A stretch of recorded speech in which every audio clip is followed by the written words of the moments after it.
దివ్యాత్మ స్వరూపులైన KMC channel ప్రేక్షకులకి నమస్కారము. ఇప్పుడు సత్యశోధన, మనం సత్యాన్ని శోధించి అసత్యాన్ని వదిలి సత్యాన్ని తెలుసుకున్నటకు ప్రయత్నం చేస్తున్నాము. నమస్కారం స్వామీజీ. నమస్కారం అండి. స్వామీజీ, నిద్రా ధ్యానంతో సంకల్ప శక్తి పెరుగునా? నిద్రతోటి సంకల్ప శక్తి పెరిగిందనుకోండి, సగటు మనిషి ప్రతిరోజు 8 గంటల నిద్ర వెళ్తున్నాడు కదా, ఇది అందరికీ తెలిసిన విషయమే. ప్రతి ఒక్కరు కూడా నిద్రపోతున్నారు. అజ్ఞానులు పోతున్నారు, సోమరిపోతులు పోతున్నారు, భక్తులైన వాళ్ళు, ధ్యానం చేసేవాళ్ళు, ధ్యానం చేయని వాళ్ళు, ప్రతి ఒక్కరూ నిద్రపోతున్నారు. ఒకవేళ సంకల్ప శక్తి పెరిగేది ఉంటే ఆ నిద్రతోటి వాళ్ళకి సంకల్ప శక్తి పెరగాలి. అది అట్లా కుదురుతలేదు, అట్లా జరగట్లేదు. మనము నిద్రపోతే కొంత విశ్రాంతి లభించవచ్చు, కానీ దానివలన ఏదో సంకల్ప శక్తి పెరగడము, నాడి మండల శుద్ధి జరగడము, ఏదో ఆత్మజ్ఞానం రావడం అనేది అది జరగదు. అది ఒకవేళ ఎవరన్నా అది జరుగుతుంది అంటే శుద్ధాబోధం. ఏదో సంకల్ప శక్తి పెరుగుతుందో, ఏదో సమాధి కలుగుతుందో, బ్రహ్మజ్ఞానం కలుగుతుందో అనేది ఎవరైనా చెప్తే, నిద్ర వలన ఇలా జరుగుతుంది అని ఎవరైనా చెప్తే అది శుద్ధ అబోధం. వాళ్ళు ఏమి తెలియని వాళ్ళు పసిబాలురో కిందికి లెక్కేయాలని భగవద్గీత కూడా చెప్తుంది. ఏమి తెలియకుండా అన్ని తెలిసినట్టు పసిబాలురే కదా పలికేది, చిన్నపిల్లలే కదా. కనుక వాళ్ళు అలా మాట్లాడుతున్నారంటే చిన్నపిల్లలతో సమానంగా చూడాలి వాళ్ళని, అంతే. అయితే మనం చక్కగా ధ్యానం ఎప్పుడైతే చేస్తామో, ధ్యానం వలన మనం ధ్యానం కుదరాలంటే యోగం ఉండాలి, ప్రాణాయామ అభ్యాసం ఉండాలి. అలా ప్రాణాయామ అభ్యాసం చక్కగా చేసి ధ్యానం చేస్తే అప్పుడు వాళ్ళకి నాడి మండల శుద్ధి జరగడం కానీ, థర్డ్ ఐ ఓపెన్ కానీ, అలాగే వాళ్ళకి ఆత్మజ్ఞానం రావడం కానీ, నాడి మండల శుద్ధి జరగడం కానీ, చక్కటి ఆరోగ్యం కానీ, సంకల్ప శక్తి పెరగడం కానీ, మెమరీ పవర్ పెరగడం కానీ, ఒక ఋషిత్వం సిద్ధిస్తుంది చక్కటి ధ్యానం వలన. నిద్రతోటి ఏ బెనిఫిట్ ఉండదు. ఇంకా వంగి కూర్చుంటే నడుము ప్రాబ్లము, మెడ ప్రాబ్లము, ఇంకా చెడు రక్తం మైండ్ కొయ్యి పిచ్చి వాళ్ళు కావడం, ఇంకా ఇటువంటివి జరుగుతాయి సైడ్ ఎఫెక్ట్లు. చక్కగా శవంలాగా పడుకుంటే నిద్ర సుఖం లభిస్తుంది, విశ్రాంతి పూర్తి స్థాయిలో పూర్ణ విశ్రాంతి లభిస్తుంది. వంగి కూర్చొని నిద్రపోతే, దానికి ఒక ధ్యానం అని పేరు పెట్టి వంగి కూర్చొని నిద్రపోతే ఇంకా దాని వలన ఎక్కువ హాని జరుగుతుంది. అటు నిద్ర విశ్రాంతి లభించదు, ఇటు ధ్యానం ఫలితం లభించదు. పైగా రెంటికి చెడిన రేవడి అన్నట్టుగా గొప్ప నష్టము వాళ్ళకు జరుగుతుంది. ఆరోగ్యపరంగా నష్టము, ఇంకా రకరకాలుగా వాళ్ళ శారీరక స్థితి ఒక పేషెంట్ లాగా ఉంటుంది, మానసిక స్థితి అంత చాలా వీక్గా ఉంటుంది, ఎలాంటి ఎనర్జీ లెవెల్స్ లేకుండా చాలా వీక్గా ఉంటారు. కనుక ఆ విధంగా మనకు ఒక సోమరులు తయారు చేసే అవకాశాలు ఎక్కువ ఉంటుంది. సోమరు అంటే నాకేం చేయబుద్ధి కావట్లేదండి ఈ విధంగా అంటుంటారు. సోమరికి సోహంపరుడు ఒకేలాగా ఉంటారు, కానీ సోహంపరుడు మంచి ఎనర్జీ లెవెల్స్తో తన కార్యాలు చక్కగా చేసుకుంటూ చక్కటి అద్భుతంగా ఉంటారు. ఇక సోమరి ఏముంటుందంటే తమో గుణంలో గడుపుతుంటాడు, ఏమి చేయబుద్ధి అవ్వట్లేదండి అని లో ఎనర్జీ లెవెల్స్ తోటి ఉంటారు. కనుక దానివలన వచ్చేది సోమరితనము, బద్ధకము, ఇదే తప్ప దానివలన ఎటువంటిది నిద్రతోటి ఎటువంటి బెనిఫిట్స్ ఉండదండి.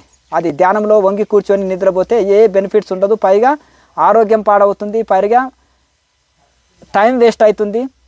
ఏ సంకల్ప శక్తి పెరగడం ఇంకేముంటుంది, అందులో గొప్ప నష్టమే ఉంటుంది.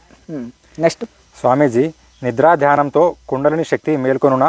చక్రాల శుద్ధి జరుగునా? జరగదండి, అది అసాధ్యం. ఎందుకంటే ఒకవేళ జరిగేది ఉంటే ప్రతి మనిషి 8 గంటలు, సగటు మనిషి ప్రతి ఒక్కరు 7-8 గంటలు నిద్రపోతున్నారు. దాంతో కుండల్ని యాక్టివేట్ పెరగాలన్నా కావచ్చు కదా, చక్రాలు శుద్ధి కావచ్చు కదా, జరగట్లేదు కదా. ఇది నిద్రతోటి అది అసాధ్యము.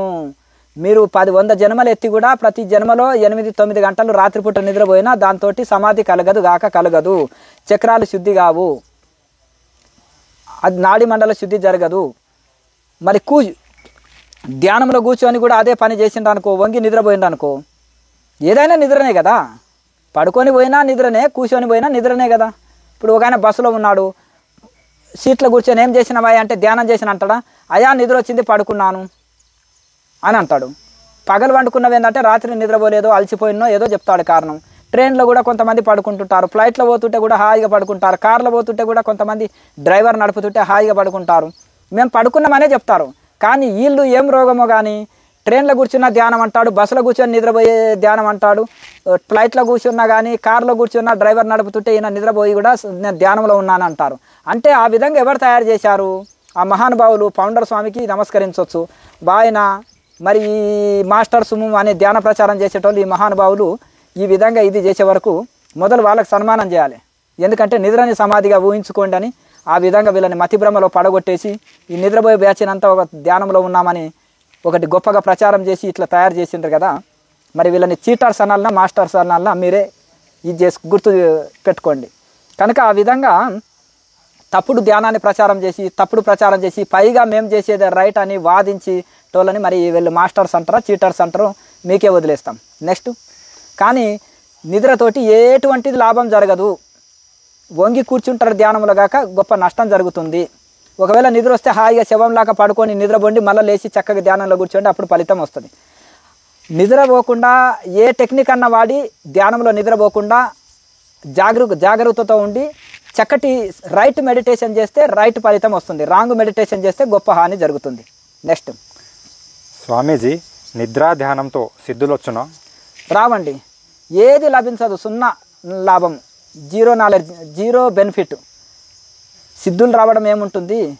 ఆరోగ్యం చక్కగా ఉంటే బాగుండు దేవుడా అంటాం. ఇక్కడ ఇప్పుడు వంగి కూర్చుంటే ఆరోగ్యమే చెడిపోతుంది.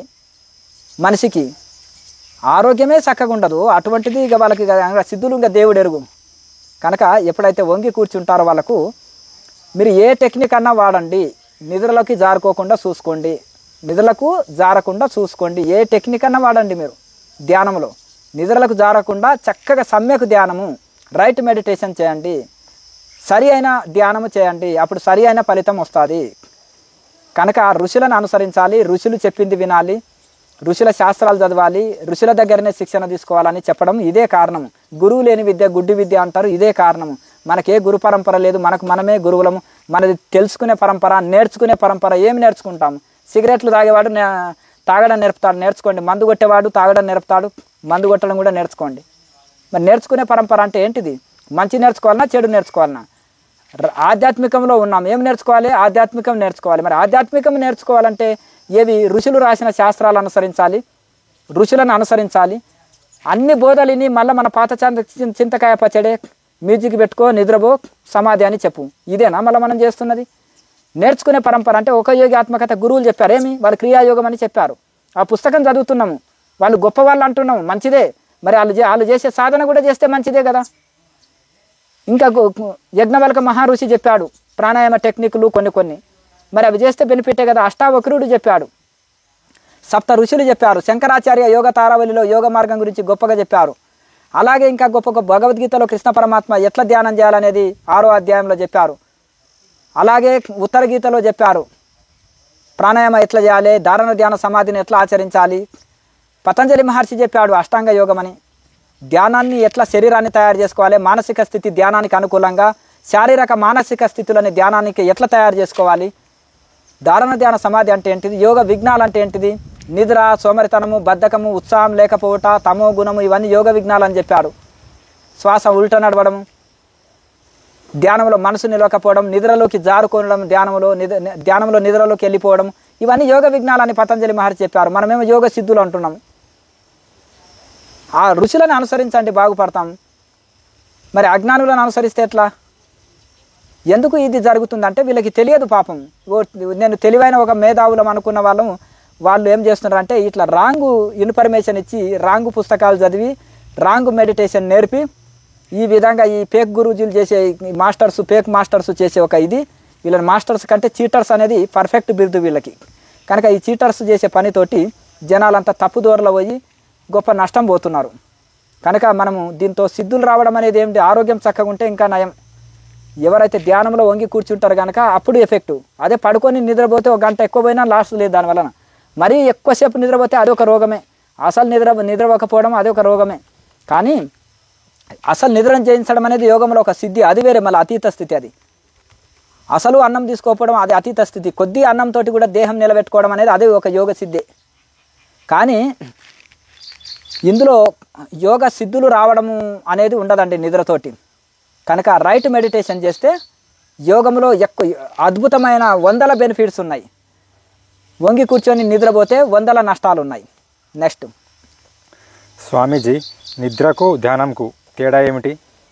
నిద్ర ఒక 6-7 గంటలు పడుకుంటాము. ఎంత సోమరిపోతాయినా అది 8, 9, 10 గంటలు అనుకో లాస్ట్. అంతకంటే ఎక్కువ పడుకోడు. ఆడికే ఒళ్ళు బరువెక్కి పేషెంట్ లాగా అయిపోతాడు. అబ్బా ఒళ్ళేలా బరువు ఎక్కింది, నొప్పులు పట్టింది అంటాడు ఎక్కువసేపు ఒళ్ళు మర్చిపోయి నిద్రపోయినందుకు. అంతకంటే ఎక్కువసేపు ఉండలేడు. అది కర్మ ఏం చేస్తుందంటే అది బయటికి తీసుకొస్తుంది. అతను తినాలి, తిరగాలి, పనులు చేయాలి, అతని కర్మశేషం ఉంది కనుక ఆ కర్మ ఎక్కువసేపు పడుకోనియదు. కర్మ బయటికి లేచేటట్టు చేస్తుంది నిద్ర నుంచి. నిద్రలో కర్మలు ఉంటాయి. ఎట్లా ఉంటుందంటే జాగ్రత్త, స్వప్న, సుషుప్తి అనేది 3 ఉంటాయి. సుషుప్తి అనే దాంట్లో ఉన్నాడు. సుషుప్తి అంటే నిద్ర స్థితిలో ఉన్నాడు.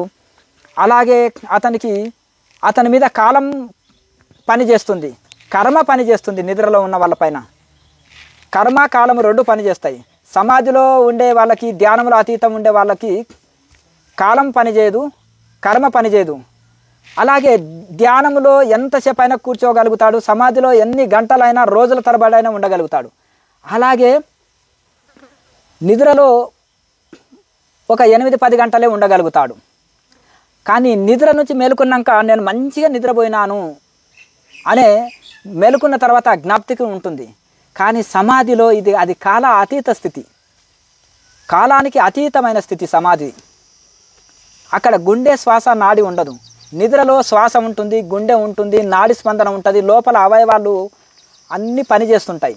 సమాధిలో లోపల ఉండే అవయవాలు ఏవి పనిచేయవు. అది చూడుచుటకు ఒక డెడ్ బాడీ లాగానే ఉంటుంది.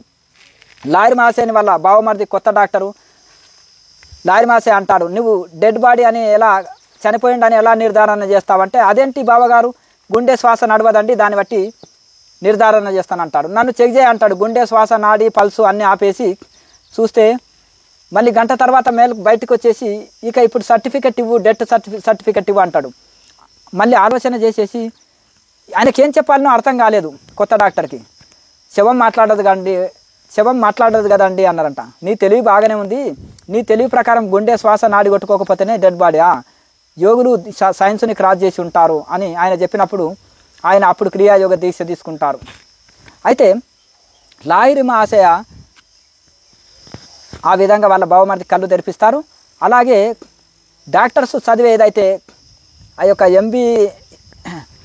ఎంబీబీఎస్ చదివే డాక్టర్స్కి ఏమైతే సబ్జెక్టులు ఉంటాయో అందులో మీరు డెడ్ బాడీని ఎట్లా తెలుసుకుంటారు అని వచ్చినప్పుడు గుండె శ్వాస నడవకపోతే అది డెడ్ బాడీ అని నిర్ధారణ చేయొచ్చు అని రాసి మళ్ళీ బ్రాకెట్లో ఏమిస్తారు, ఇది హిమాలయ యోగులకు వర్తించదు అని అక్కడనే వాళ్ళు ఆ గ్రంథంలో రాసి ఉంటుంది. ఎందుకు ఎంతోమంది పరమహంస యోగానంద గారు కానీ, హరిహరానంద స్వామి కానీ, క్రియాయోగ గురువులు కానీ, పూర్వం హిమాలయ యోగులు కానీ నిరూపించారు గుండె శ్వాస, నాడి, పల్సు లేకుండా. కనుక యోగ మార్గంలో ఉండేవాళ్ళు దీన్ని సైన్స్ని క్రాస్ చేసి జీవిస్తారు కాబట్టి వాళ్ళకి ఇది వర్తించదు. మిగతా జనరల్ అందరి మాత్రం గుండె శ్వాస కొట్టుకోకపోతే చనిపోయినట్టు, ఒక హిమాలయ యోగులకు ఇది వర్తించదని ఆ బ్రాకెట్లో రాసి పెట్టి ఉంటుంది. అది ఒక మెడికల్ గ్రంథంలో. ఎందుకంటే ఇవి క్రాస్ చేసి వాళ్ళు నిరూపించారన్నమాట. అందరికీ పబ్లిక్గా కూడా నిరూపించారు. యోగులు సైన్స్ని క్రాస్ చేసి ఉంచుతారని నిరూపించారు కనుక అది వాళ్ళకి వర్తించదని చెప్తారు. కనుక నిద్రతోటి ఎటువంటి చక్కగా నిద్రపోతే, పడుకొని చక్కగా నిద్రపోతే విశ్రాంతి లభిస్తుంది. కూర్చొని నిద్రపోతే వెన్నుపూసలు తప్పిపోవడము, మేరుదండము, డిస్క్ ప్రాబ్లము ఇవన్నీ వస్తుంటాయి. రకరకాల ఇబ్బందులు వస్తాయి. దాంతో ఏదో సిద్ధులు రావడము, ఏదో బెనిఫిట్స్ రావడం అనేది ఉండదు. ఇక ఈ యొక్క నిద్రకు సమాధికి తేడా అంటే, నిద్రనేమో కొద్దిసేపే నిద్రపోగలుగుతాం, దాంట్లో కర్మ ఉంటుంది, కర్మశేషము బయటికి లేపుతుంది మన నిద్ర నుంచి. సమాధిలోనేమో కర్మ అతీత స్థితి కాబట్టి ఎన్ని రోజులైనా ఉంటారు. నిద్రలో గుండె శ్వాస నాడి ఇవన్నీ ఉంటాయి, సమాధిలో గుండె శ్వాస నాడి ఇవి ఉండవు. సమాధిలో ఉండే వ్యక్తిని యమధర్మరాజు కూడా ప్రాణం తీయలేడు కనుక అతీత స్థితిలో ఉంటాడు, కర్మకు అతీతమైన స్థితి. ఇట్లా ఈ విధంగా వీటికి రెండింటికి తేడా తెలిసి ధ్యానానికి సమాధికి తేడా తెలుసుకొని మనము ప్రవర్తిస్తే మంచిది. ఊరికే నిద్రపోయేదో సమాధి ఇది అది అని ఏదో గొప్పలు చెప్పుకుంటే దానివల్ల ఎవరికి ఒరిగేది లేదు. పైగా అభిమానం వచ్చేసి ఇంకా నేను సాధించాలనే లక్ష్యం నుంచి తప్పిపోయి నీరసించిపోయి ఇంకా నేను అన్నీ సాధించినానని పగటి కలలు అంటూ ఉంటారు. ఇంకా అది కాకుండా మిగతా గురువులను అనుసరించేటోళ్ళు 30-40 ఏళ్ళు సాధన చేసినా ఇంకా నేను నీటి బొట్టునే, సముద్రంలో నీటి బొట్టు లాగా నేను ఇంకా ఏమీ సాధించలేదు, దాసున్నే, ఇంకా ఏదో పొందేది ఉంది అనేది వాళ్ళు అనుకుంటారు. వీళ్ళు 2 రోజులు ధ్యానం చేయగానే మేమే దేవుళ్ళని తిరిగితే దేవతలు అయిపోతారా, ఋషులు అయిపోతారా? 2 రోజులు స్కూల్కి వెళ్ళి ఆమె కలెక్టర్, ఆమె డాక్టర్ అంటే అయిపోతారా? 2 రోజులు ధ్యానం చేసి అహం బ్రహ్మస్మి అంటే అయిపోతారా? కారు కదా. మరి అది ఆలోచన చేసి ఆత్మ పరిశీలన చేసుకోండి. డాక్టర్ కాకముందే నువ్వు 2 చదివే డాక్టర్ అంటే ఎంత అహంకారపూరిత మాట అది. 2 రోజులు ధ్యానం చేయకముందే మేమే దేవతలం అంటే ఎంత అహంకారపూరిత మాట అది. దాని వలన ఎవరు చెడిపోతారు? అట్లా దానికోసము ఆ విధంగా అందుకని వేదాంతం డైరెక్ట్ చదవద్దు, గురుముఖంగా చదవాలి. అలాగే ఒక శాస్త్రాన్ని గురుముఖంగా అధ్యయనం చేయాలి, గురు పరంపరలో ఉండాలి. మెడిటేషన్ కూడా చక్కగా చేయాలి. యోగ విఘ్నాలు వస్తుంటాయి, నిద్ర వస్తుంటుంది, ఆసక్తి ఉండదు, సోమర్తనం వస్తుంటుంది. ఇవన్నీ దాటుకొని పోవాలి. ఆహార నియమాలు పాటించాలి, సాధన నియమాలు పాటించాలి అని ఎందుకు చెప్తున్నాయి ఈ శాస్త్రాలు, ఋషులు? ఏ రూల్స్ అవసరం లేదు, ఏ నియమాలు అక్కర్లేదు, ఎట్లయినా ధ్యానం చేయొచ్చు, ఎట్లయినా ఉండొచ్చు ధ్యాన యోగి. ఎవరి లైఫ్కి వాళ్ళే హీరో అంటే ఎట్లా చెప్పండి? ఎట్లయినా బిల్డింగ్ కట్టొచ్చు, బునాదులు లేకుండా కూడా కట్టొచ్చు 100 అంతస్తులు. అంటే గాలి వచ్చినప్పుడు ఎప్పుడు కూలిపోతుందో తెలియదు, అంతే కదా. కనుక మన ఇంద్రియాలు, మనసు మాట వింటుందా? సమాధి అనుకున్నాం అనుకో, నిద్రనే సమాధిగా ఫీల్ అయింది అనుకో, మాకేం నష్టం ఏం లేదు, పోతే నీవే నష్టపోతావు. పోనీ మరి అప్పుడు ఇంద్రియాలు, మనసు ఆధీనంలో ఉందా, చెప్పినట్టు వింటున్నాయా పరిశీలన చేసుకోండి. అప్పుడు వింటలేవంటే నేను పోయేది నిద్ర అని తెలుసుకోండి. సమాధి స్థితి అందుకున్న ఒక మహా ఋషి మానసిక స్థితి ఎట్లుంటుంది? నిస్వార్థ సేవ చేస్తాడు, ఇంద్రియాలు కంట్రోల్లో ఉంటాయి, బాడీ మైండ్ కంట్రోల్లో ఉంటుంది, అలాగే ఇంద్రియాల ఆధీనంలో ఉంటాయి, ఒక మంచి శాంతిని అనుభవిస్తాడు. కనీసం ఇవి ఏవి లేకుండా మనం ఊహాగానాల్లో ఉంటే ఎవరికి నష్టము? కనుక ఇవన్నీ శాస్త్రాలని, మంచి మంచి ఋషుల జీవితాన్ని పరిశోధన చేసి తెలుసుకోండి. ఎన్లైట్మెంట్ పొందిన ఋషులు ఎలా ఉన్నారు? రామకృష్ణ పరమహంస, రమణ మహర్షి, మలయాళ స్వామి, వివేకానంద స్వామి, శంకరాచార్యులు, దయానంద సరస్వతి, ఇటువంటి వాళ్ళు ఎట్లా ప్రవర్తించారు, సేవ ఎలా చేశారు, తపస్సు ఎట్లా చేశారు, ఎంత ఇంద్రియ నిగ్రహం కలిగి ఉన్నారు, ఆహారం ఎట్లా ఉన్నది, వ్యవహారం ఎట్లా ఉన్నది, మాట ఎట్లుంది, మనసు మాట కర్మ ఒకే తీరుగా ఉన్నదా? మనస్సేకం వచసేకం కర్మన్యేకం మహాత్మన. మనసా వాచ కర్మన 3 ఒకటిగా ఉండేవాళ్ళే మహాత్ములు. ఈ 3 వేరుగా ఉండేవాళ్ళే అజ్ఞానులు అంటారు. మనసు ఒకటి, మాట ఒకటి, చేత ఒకటి ఉంటేనే వీళ్ళని అజ్ఞానులు అంటారు. కనుక ఇవన్నీ టాలీ చేసి తెలుసుకొని మనం అజ్ఞానులుగా ఉన్నామా, జ్ఞానులుగా ఉన్నామా, నిద్రపోతున్నామా, సమాధిలో ఉంటున్నామా, టాలీ చేసి ఎవరికి వాళ్ళు తెలుసుకోండి. తెలుసుకున్నట కోసమే కదా ఇవన్నీ చెప్పేది. నెక్స్ట్, స్వామీజీ, నిద్రకు, సమాధికి, ధ్యానానికి ఈ మూడింటికి తేడా ఏమిటి? అయితే నిద్రనేమో మనిషికి తమో గుణావస్థలో ఉంటాడు. ఎట్లా అంటే నిద్రలో తమో గుణం లేకపోతే నిద్రపోలేడు, తమో గుణావస్థలో రజోగుణావస్థలోనే లేకపోతే కర్మలు చేయలేడు. మనిషికి కొంత రజోగుణం లేకపోతే కర్మ చేయలేడు, తమో గుణ స్థితిలో లేకపోతే నిద్రపోలేడు, సత్వగుణం స్థితిలో లేకపోతే సత్యంగా జీవించలేడు. కనుక సత్యంగా జీవించాలంటే సత్వగుణం ఉండాలి, నిద్రపోవాలంటే తమో గుణావస్థ ఆవరించాలి, కర్మ చేయాలంటే రజోగుణం ఆవరించాలి, సత్యం పలకాలంటే, సత్యంగా జీవించాలంటే సత్వగుణం ఆవరించాలి. ఇది కనుక ఈ విధంగా నిద్రలనేమో తమో గుణ స్థితిలో, అజ్ఞాన స్థితిలో ఉంటాడు. ఇక అలాగే ధ్యాన స్థితిలో మాత్రము దైవాకారంగా నిలవడానికి మనసు ఇటటు చెలించకుండా దైవాకారంగా నిలుస్తాడు. అలాగే ధ్యానానికి కూడా కొంత లిమిట్ ఉంటుంది, కానీ సమాధికి మాత్రం అన్లిమిట్, ఎన్ని రోజులైనా ఉండగలుగుతాడు, యుగాలైనా ఉండగలుగుతాడు. ధ్యానంలో గుండె శ్వాస నాడి కొట్టుకుంటుంది, శ్వాస నెమ్మది నడుస్తుంది, చాలా దీర్ఘ శ్వాసలు నడుస్తుంటాయి. అసలు శ్వాస నడిచినట్టు కూడా తెలియదు, కానీ దీర్ఘంగా నడుస్తుంటాయి. ఓ ప్రశాంతత స్థితి ఉంటాడు, దేయాకార స్థితిలో ఉంటాడు. అది సమాధిలోనేమో శ్వాస, గుండె, నాడి ఉండదు, వాటికి అతీత స్థితిలో ఉంటాడు. ఎన్ని రోజులైనా సమాధి స్థితిలో గడపగలుగుతాడు, ఉండగలుగుతాడు. కనుక తమోగుణ అవస్థలనేమో నిద్ర, రజోగుణ అవస్థలనేమో జాగ్రత్త అవస్థ, కర్మలు జరుగుతుంటాయి, అక్కడ కర్మలు జరుగుతుంటాయి. రజోగుణ అవస్థ, జాగ్రత్త అవస్థ. సుషుప్తి అంటే అది నిద్రావస్థ, సుషుప్తి. ఇక స్వప్నావస్థ అంటేనేమో ఏదో మనకు ఏదేదో పగలు చూసింది, ఏదేదో కళల రూపంలో వస్తాయి, కళాబోధమే మేలుకుంటే ఏదో మనసు భ్రమలో ఉంటుంది. ఇక సమాధి స్థితి వీటి అన్నిటికీ అతీతమైంది. జాగ్రత్త, స్వప్న, సుషుప్తి.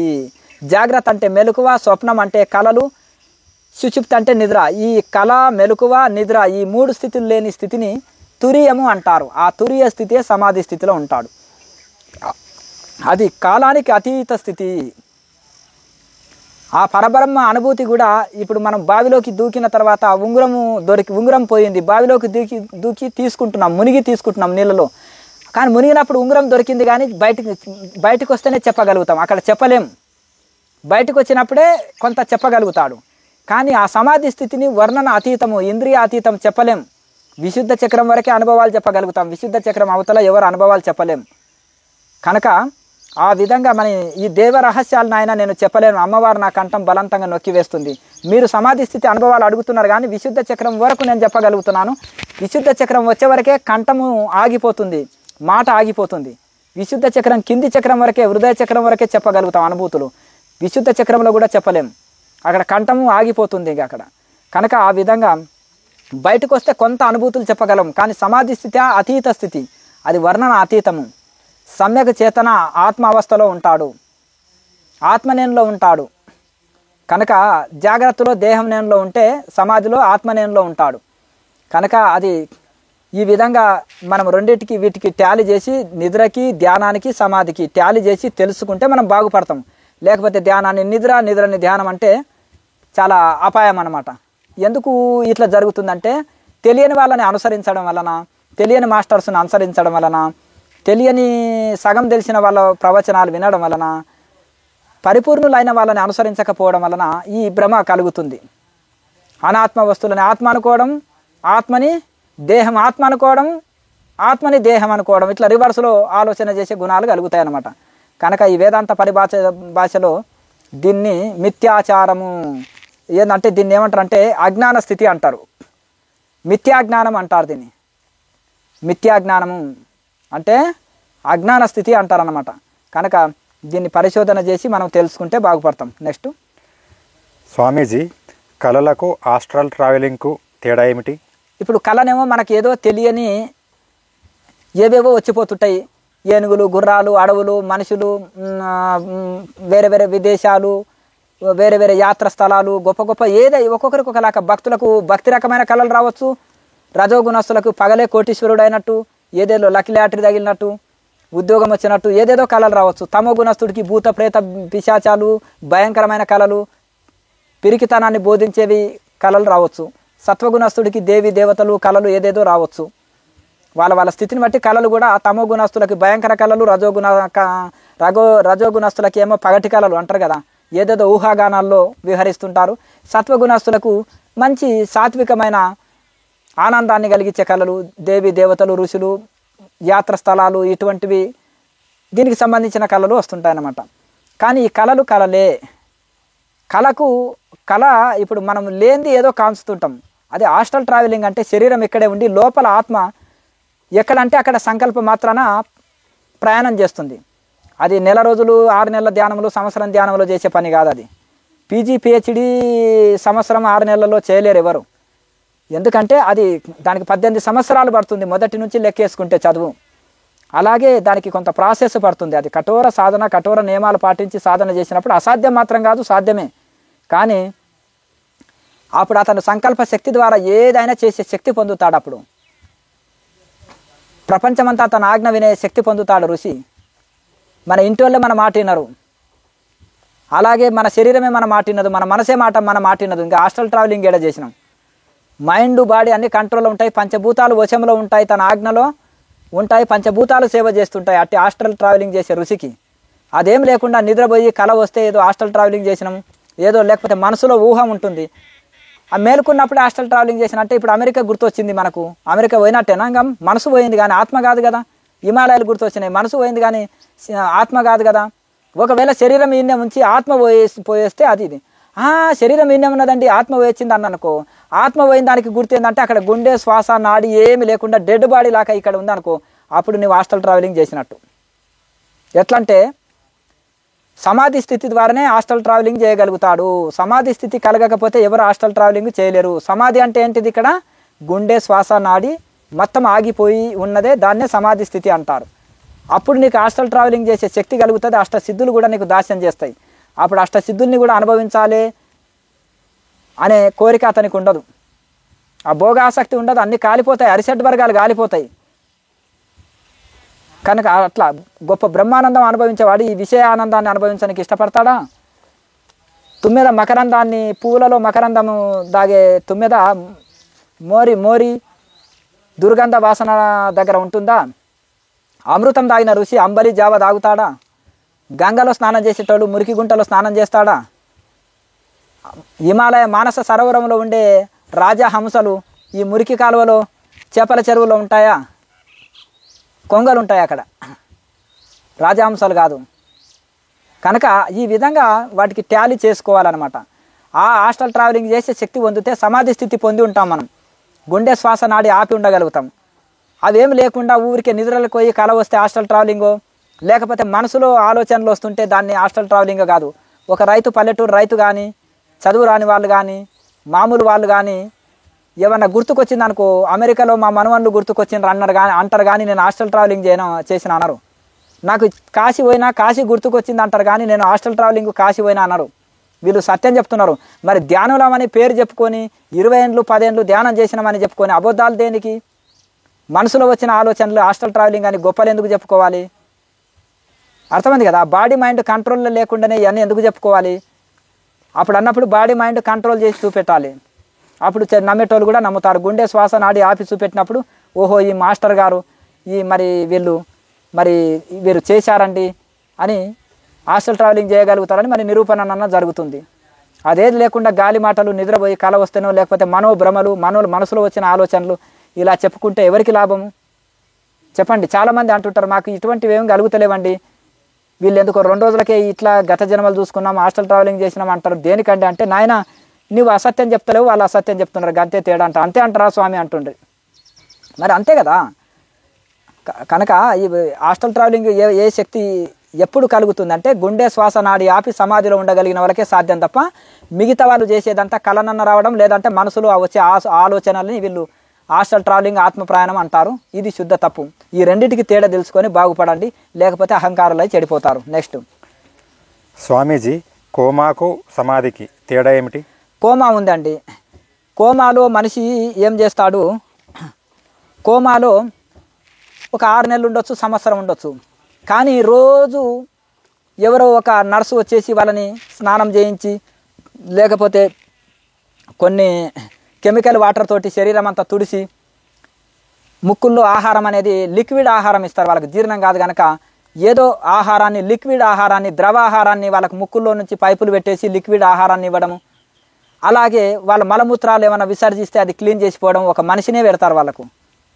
అంటే మైండ్ అన్కాన్షియన్స్. చాలామంది అన్కాన్షియన్సే సమాధి అంటారు. ఈ శుద్ధ తప్పు. వీళ్ళకి జీరో నాలెడ్జ్ ఉందని తెలుసుకోవాలి ఆధ్యాత్మికంలో. అన్కాన్షియన్స్ అంటే కోమాలో ఉన్నవాడు అన్కాన్షియన్స్లో ఉంటాడు. అన్కాన్షియన్స్ సమాధి స్థితి కాదు. సమ్యక్ ఎరక, ఆత్మ ఎరకలో ఉండు అంటారు రమణ మహర్షి లాంటి వారు. నీ సహజావస్థలో ఉండు అంటారు. నీ ఆత్మ ఎరకలో ఉండు, దేహం ఎరకలో కాదు. దేహం ఎరకలో ఉన్నాం ఇప్పుడు. ఈ దేహం ఎరక మర్చిపోయి ఆత్మ ఎరకలో ఉండాలి. ఈ దేహం ఎరక, నేను దేహం అని నీకు ఎంత జ్ఞాపకం ఉందో, నేను ఆత్మనని అంత ఎరకలో ఉండడమే అదే ఆత్మ ఎరక, సహజావస్థ. అదే నీ ఆత్మ ఎరకలో ఉండు. ఆత్మ నేనులో ఉండు, దేహం నేనులో కాదు. నీ సహజావస్థలో నీవు ఉండు. అట్లా కనుక ఆ విధంగా ఆ కోమాలో ఉండే వాళ్ళకి లిక్విడ్ ఆహారం, ఏదో ఒక ఆహారం ఇస్తుంటారు, మలమూత్రాలు క్లీన్ చేస్తుంటారు, శరీరాన్ని క్లీన్ చేస్తుంటారు.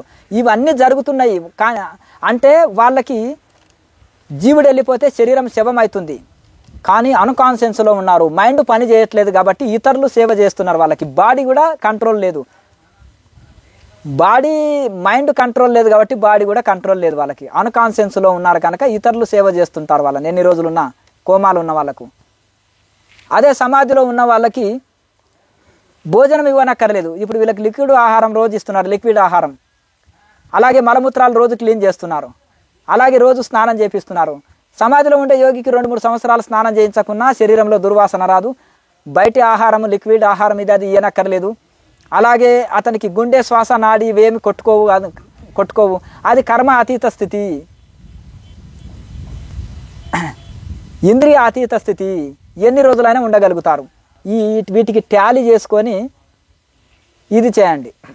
ఒక ఆయన అంటున్నాడు వాళ్ళ ఇంట్లో ఎవరో కోమాలు ఉన్నారంట, ఇది అవధూత స్థితి అంది, సమాధి స్థితి అంటారు. వాళ్ళ ఇంట్లో వాడు తిక్కలోడు పుట్టాడంట. అంటే మైండ్ ఉండదు కదా, దాని ఏమంటారు మతి స్థిమితం పిల్లవాడు.